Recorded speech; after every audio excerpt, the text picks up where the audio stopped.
2, 3, 4.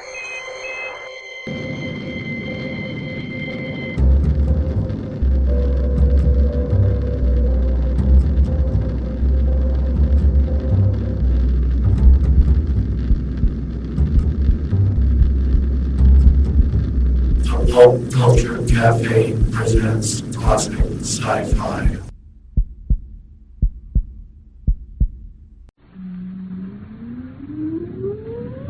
Countdown for blast off.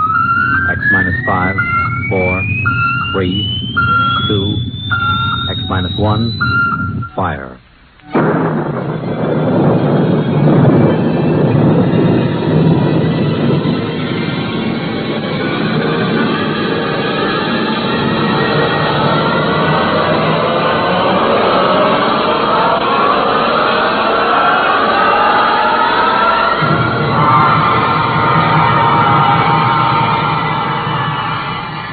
From the far horizons of the unknown come transcribed tales of new dimensions in time and space.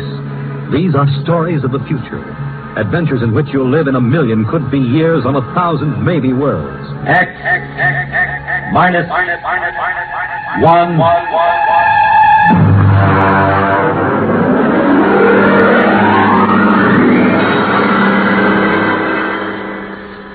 Tonight's story, The Parade, by George Lefferts. You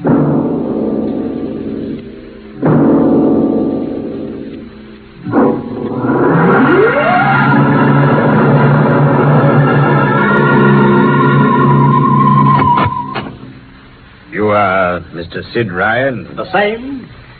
My name is Lucia. I'm a Martian. Pleased to meet you, Mr. What was that again? A Martian. A Martian, eh? As in Orson Welles? Precisely. I'm a Rotarian myself. Sit down. Thank you.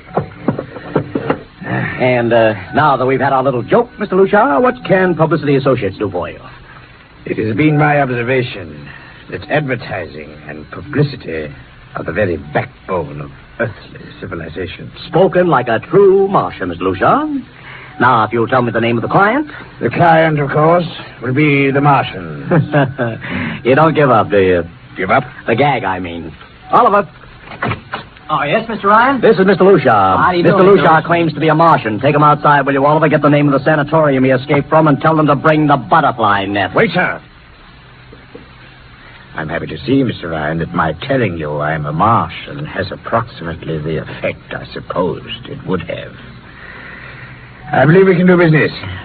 I have here the cash retainer of $5,000. Sit down, Mr. Lucia. Oliver, get the client a cigar. Yes, sir. No, the other box. Thank you. No. Well, now, what can I do for you, sir? I wish you to manage a publicity campaign. A very large, a very important campaign. Is the product established, or is it something brand new? Oh, something quite new. Now, what would you judge to be the most effective type of campaign? Well, if the client has a lot of dough to throw around, a suspense campaign is best. First, you place ads in the paper saying, watch this space. Then, about a week later, you run an ad saying XYZ or PDQ, and you get people guessing what it means. Then, finally, when you've teased them enough, you bust loose and unveil the product. Excellent. Very well, sir. We shall conduct a suspense campaign. Of course, in this kind of campaign, secrecy is very important. Once the name of the product leaks out, it spreads like wildfire, and the whole campaign is kerfloppo. Yes, quite so. Utmost secrecy. That's right. You realize, of course, these things cost like crazy. Would, say, $1 million cover the expense? Come again? I said, would $1 million cover it? Yes, I imagine. You did say $1 million. I understood that you had handled some very large accounts. Of course, if this is too big... Oh, not at all. As a matter of fact, I seldom touch anything less. Right, Oliver? Huh? Oh, of course. That's right, Mr. Ryan. Absolutely right. Good. You will begin, then, by saturating the newspapers, the radio, streetcars, with a very simple statement. What's that? I shall write it for you. The Martians are coming. Say, that's not a bad teaser. Got that, Oliver? Yes, sir. The next ad will read, June 1st is Martian Day. June 1st is Martian Day. What happens on June 1st? The parade takes place. What parade? I wish you to arrange a parade up Fifth Avenue. You mean like the Macy parade? Exactly. Except that the theme will be the world of tomorrow. The Martian world. My client would like it to be a gay affair. Balloons, clowns, pennants, pretty drum majorettes. Say, that sounds terrific. I might be able to interest the department stores in a tie-in. The parade will climax the campaign. On June 1st, the product will be unveiled. Good enough. By the way, Mr. Lucia, just what is the product? What are we selling? Oh, no, Mr. Ryan. Secrecy, remember. Oh, but after all will be revealed to you in good time, Mr. Ryan. For the moment, let us say we are selling a concept. Concept? Precisely. The concept of invasion from Mars.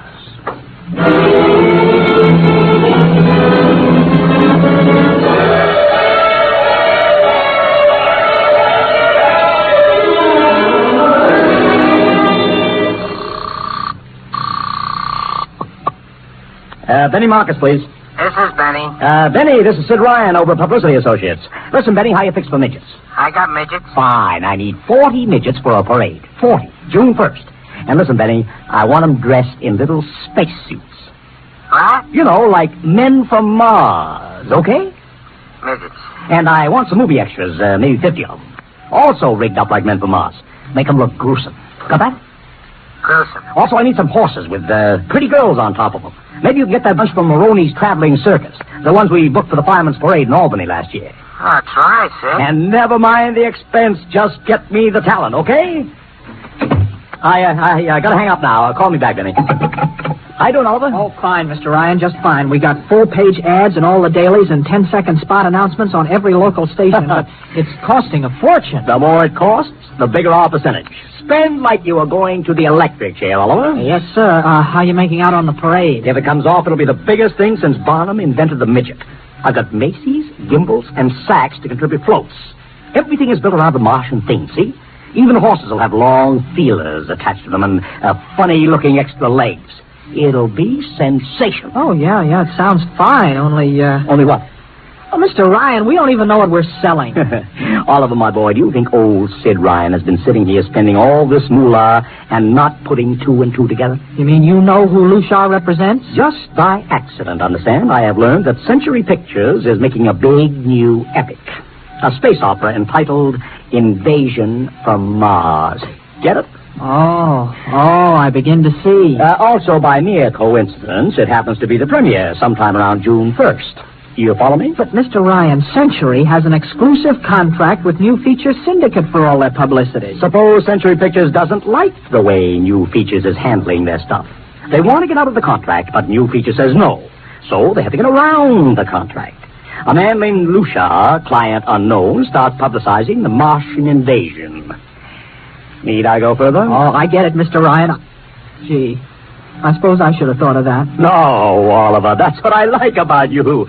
You're so innocent.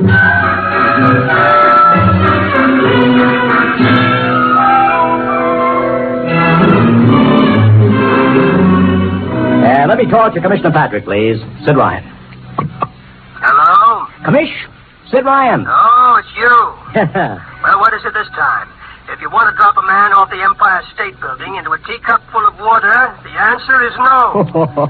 Also, we are not arresting any fan dancers. You know I don't handle fan dances. I want a permit for a parade, June 1st, 5th Avenue. It's a Sunday. There's no traffic. Oh, come now. Look, Ryan. Macy's gets a permit. Gimbals gets a permit. The American Legion gets a permit. The Sons of Erin march every time Morton Downey sings the Wearing the Green. Don't give me a hard time, Patrick. This is too big. I have the 5th Avenue Merchants Association behind me. Okay, Ryan. Fill out the forms. I'll pass them along to the license commissioner. That's my boy. Oh, by the way, what's the occasion? Oh, don't you read the papers, Patrick? June 1st is Martian Day.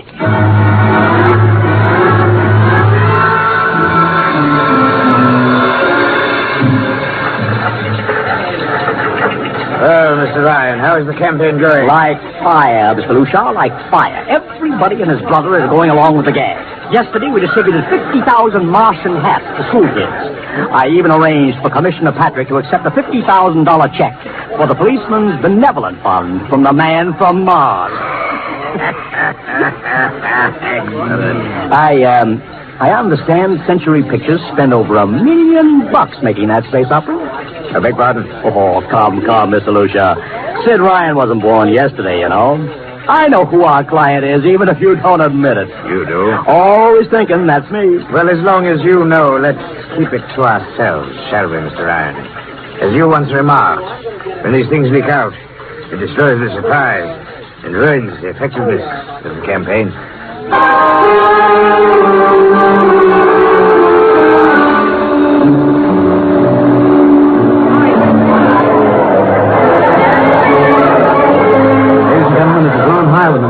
Speaking to you from our portable transmitter atop the reviewing stand for the much-heralded Martian Parade on Fifth Avenue. It's a beautiful sunlit day here in New York.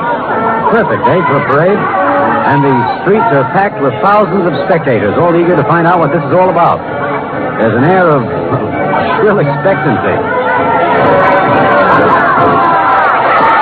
Come over here!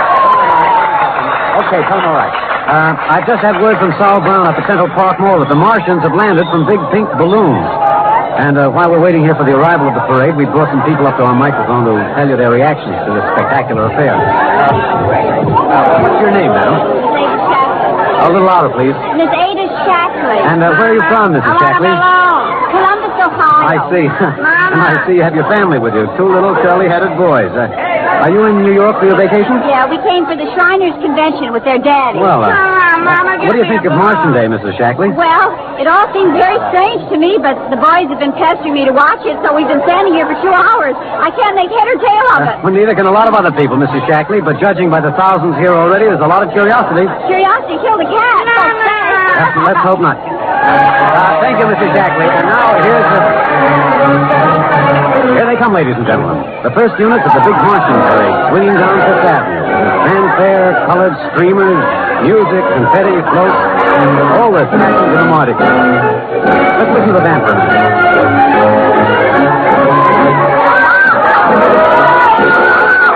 Here in the vanguard, the whole troop of little midgets in weird-looking pink and blue spacesuits, carrying Rube Goldberg weapons with signs painted on them. I can read one which says Atomic Blaster. Another has a placard reading, "We're marching through Georgia." And here come the clowns, laughing and falling all over each other. They're giving free sugar candy to the kids along the way. Yes, ladies and gentlemen, there's a happy, laughing crowd along Fifth Avenue today. A true reflection of the great sense of humor and good nature that makes America the place it is. Why, only... What's this? The crowd's murmuring now. They've fallen somewhat silent. There's something coming. I'll try to get it for you. What? Ladies and gentlemen, here comes the Martian contingent. This is promised as the climax of the show. Now a great hush has fallen over the crowd. It's quite a sight to see these thousands of people standing here expectantly, hearing only the great regular sigh of their mass breathing. Now here they come, ladies and gentlemen. The Martians, marching in booted, helmeted ranks, row after row of them. This is an impressive sight, ladies and gentlemen. A rather serious contrast to the rest of the joyous slapstick parade we've been witnessing up to now.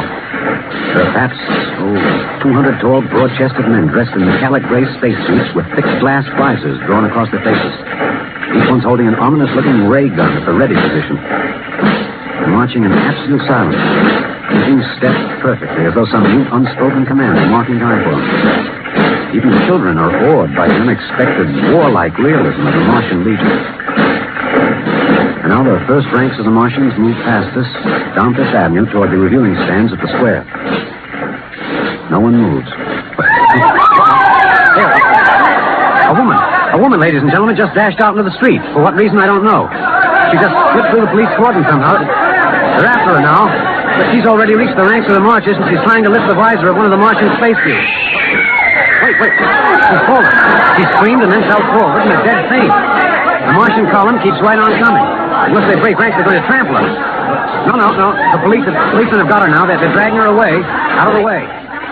Trying to revive her now. What's that? All sorts of rumors have begun filtering back through the crowd. For some reason whispering that the woman's dead. We don't know yet, but whatever's happened, the incident seems to have cast a slight shadow over the mood of the crowd. The carefree holiday air seems to have vanished. The crowd's stirring uneasily. A little disturbed at what we've just seen. Nothing to be alarmed at, however. It just seems a shame that anything like this should happen to spoil our enjoyment of the Martian parade.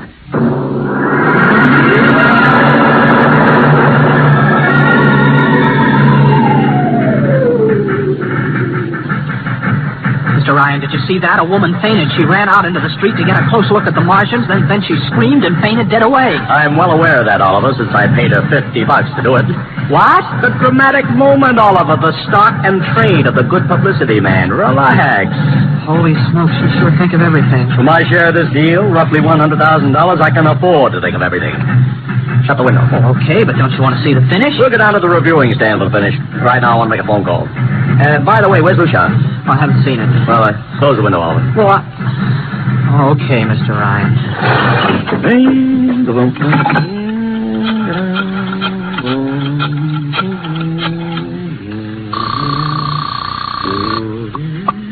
Marcus Town Agency. Benny, this is Sid Ryan. Oh, say, listen, Sid, I was going to call you. I'm awful sorry about those Martians. What do you mean, sorry? They're terrific. No, don't joke, Sid. I mean it. Well, I mean it, too. They're great. Are you in a bag? Never felt better. You mean it, don't you? Of course I mean it. What is this? There are Martians in the parade? About 150. Of course, I only ordered 50, but Sid. under the circumstances... Sid. What is it? Sid, don't you know I couldn't get you a single movie extra? There's a studio strike in New York. Huh? Wait a minute. Where'd these guys come from if you didn't hire them? I don't know. Hold on. Oliver, Oh, yes, Mr. Ryan? did you hire those Martians? Well, no, sir. I didn't... Benny, this is on the level, isn't it? Honest, Sid, Okay, Benny, I'll call you back.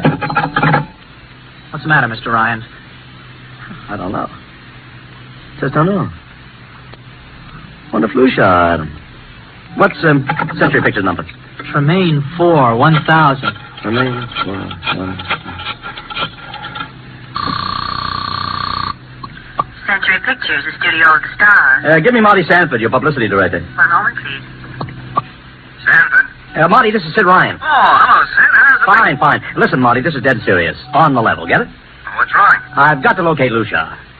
Lou who? Lucia, come on now, Marty. This is life and death. The guy you sent over to hire me for the invasion picture. I haven't heard of a guy named Lucia. And, what invasion picture? Invasion from Mars, the space opera. Are you batty? Marty. The picture was shelved last month. What? Sure, back in the can. The big shots decided you can't sell a Martian invasion to the American public. It's too incredible, Sid. Who'd ever believe it could really happen? Now, all the great... Mother in heaven. What is it, Mr. Ryan? You look terrible. It's too fantastic. Mr. Ryan, is something wrong? Open that window. I want another look at those Martians.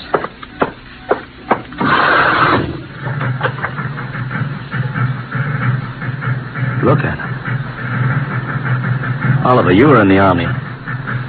Could 150 movie extras learn to march like that in, say, 24 hours? No. Not in 24 days, Mr. Ryan. Not a second's hesitation. Not one out of step. Look at the way they carry those ray guns at the ready. The only other time I've seen troops march like that was on a film of the Nazi SS troops marching through the streets of Paris. Mr. Ryan. Oliver, get down there. Find that woman who fainted. Her name's Gloria Montez. Get her up here. Make it fast.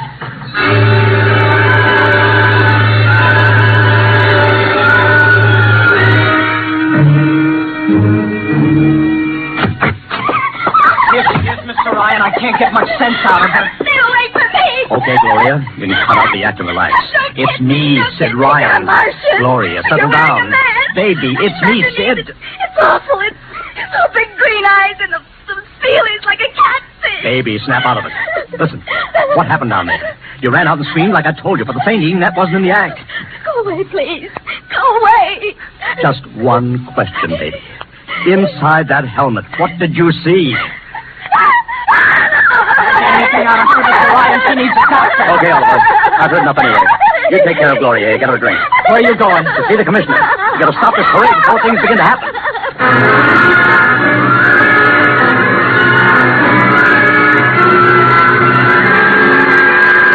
Okay, Ryan, what's the beef? Listen, Patrick, I don't know what it is, see, but something's wrong. You've got to stop that parade. I suppose you'd like the riot squad. That would get you a front-page spread on every paper in town. Now, look, Ryan, I've got no time for your cheap publicity gags. I'm a busy man. Listen, I'm trying to tell you I don't know where those Martians came from, who they are, anything about them. Oh, Ryan, I'm wise to your tricks. Now, if you let the sergeant show you out... You won't do it, huh? An honest citizen appeals for protection and you refuse? I most emphatically do. Now, beat it. All right, Patrick. I'll go right to the mayor's office. I'll have you busted flatter than the fried egg. Go ahead. I'm sure His Honor will be glad to toss you out on that phony nickel-plated skull of yours.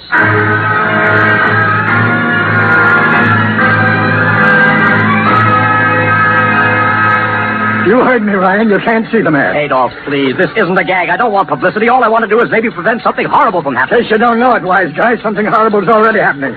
A couple of hundred little kids are in the hospital with ptomaine poisoning from that phony Martian candy you passed out. What? Or didn't you know? I didn't. We've got to stop that parade. Sure, you'd like nothing better than to start a panic now. Maybe a few hundred people get trampled to death. Think of the newspaper's face. That'd get you and your phony plot. I won't stand for this, Adolf. This may be a matter of life and death. Get out of here, quick. It'll be your death. Go on, beat it. Get out. You and your publicity stunts make me sick to my stomach.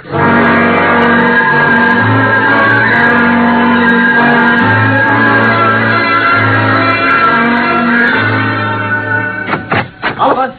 Oliver! Oliver, where are you? Oliver! Oliver! Oliver! It is useless to scream at him, Mr. Ryan. Your friend is quite dead. Lucia. He wanted to run to the police with some story about a Martian invasion. I found it necessary to restrain him. Restrain him, you stinking murderer! Now, Mr. Ryan, collect yourself. After all our planning, it wouldn't do to have everything spoiled now, would it? Lucia, I'll start talking and talk fast, because when you get through, I'm going to take you apart piece by piece. What's this all about? Surely you know, Mr. Ryan. After all, you've been publicizing it for months. You see, before colonizing your planet, the Martian government sent some of us as scouts in advance, disguised as Earthmen, of course, to study your habits, your weaknesses. We found that the people on Earth are predominantly conditioned by advertising and publicity. And so we conceived the idea of treating our entire invasion as a vast publicity stunt. Clever, yes? After all, Mr. Ryan, who would suspect an invader who advertised his invasion in the newspaper, invited the public to a surprise attack, and spent millions publicizing his plans? Holy jumping. You've done very well, you see. Then there was no product. Ah, but there is a product. The product is death. What are you trying, Lucia? We Martians are a humane people, Mr. Ryan. We do not like to destroy thousands where a few hundred will suffice. In exactly 2 minutes, our troops will treat the world to a spectacle of death, which will bring the rest of your planet to its knees in horror. Nations will clamor to surrender. Perhaps, Mr. Lucia, but not if I can help it. No!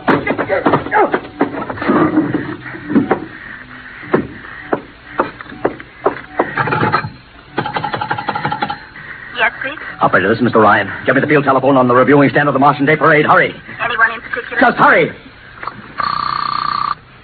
Reviewing stand. Hello? Get me Commissioner Patrick. Hello? Hello. You have to talk louder. I want Commissioner Patrick. Patrick! Wait a minute. Things are quieting down. Hey, wait now. What was that you wanted? This is Ryan. I have to talk to the commissioner. It's a matter of life and death. Oh, you can't talk to him now. The Chief Martian is presenting the PVA check to him. The Martians are going to fire a salute. Listen, you gotta stop him. What? Stop him! Sorry, Mr. Ryan, I can't. You idiot! The worst is going!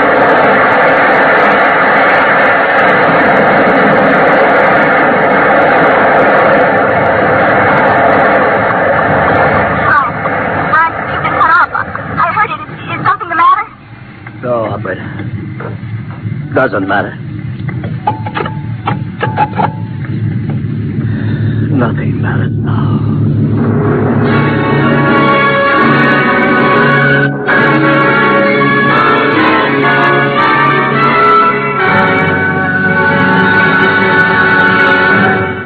Tonight by transcription, X-1 has brought you The Parade. Written by George Lefferts. Featured in the cast were Joseph Curtin as Ryan, Barry Kroger as Luchar, Alexander Scourby as Ron Heilman. Music by Albert Behrman. X-1 was produced by Van Woodward and directed by Edward King. Fred Collins speaking. X-1 is an NBC Radio Network production.